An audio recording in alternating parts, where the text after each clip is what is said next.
Back's feeling good. It was pretty sore just before the GWS game. I was pretty shattered to miss that game, but it's pulled up well. I ran last week, and I'm right to go. So it wasn't on the morning of the game. You actually picked up something just before then, had you?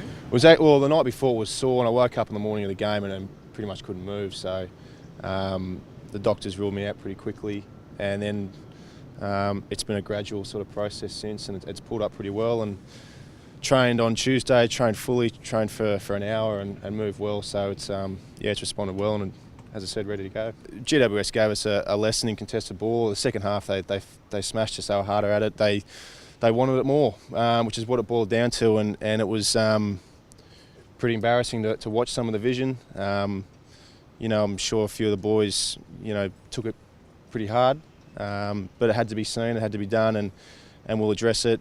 We've trained really hard this week, and we'll do so again today, and that's probably the main focus, I think. Working a bit more together as well is probably a few too many blokes thinking they could.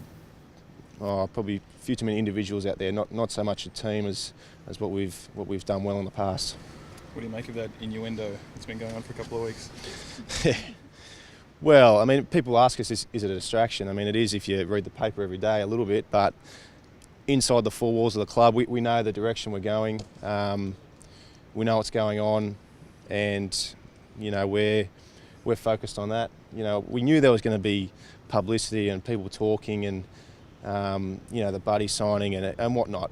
It's probably been a little bit more than what I had originally thought, but that's just part and parcel of it. I mean, Buddy's fine. His attitude's great. And the boys love having him at the football club. So that's the main thing. And we're still learning to get to know him on the football field, and he's still getting to know us. So I'm sure he'll bounce back on the weekend. Collingwood in the exact same boat. They got shown up against Fremantle. They've had 2 weeks to review it and discuss it, and they'll be coming up here wanting to redeem themselves, and we're after redemption too. So it's going to be on. It's going to be a big game early in the year too, round 2. There's a lot on the line, so looking forward to it. They've got a terrific midfield. They have for a number of years, and so have the Swans. Do you look at that as a group and say, the midfielders, we're taking on a real quality outfit here and look for that win?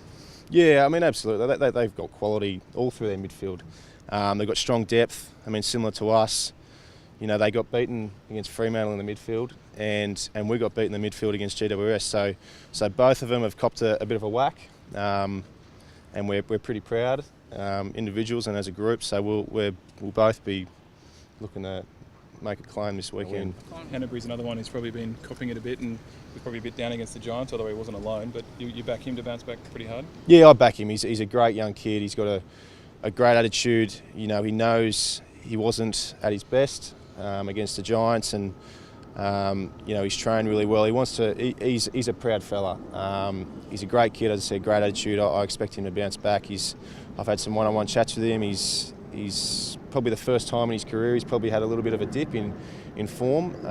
He's set such a high standard for himself, and he's performed so well for the few years he's really been in senior grade. So I'm sure he'll bounce back. But it wasn't alone. It certainly doesn't help when the majority of your team isn't playing well.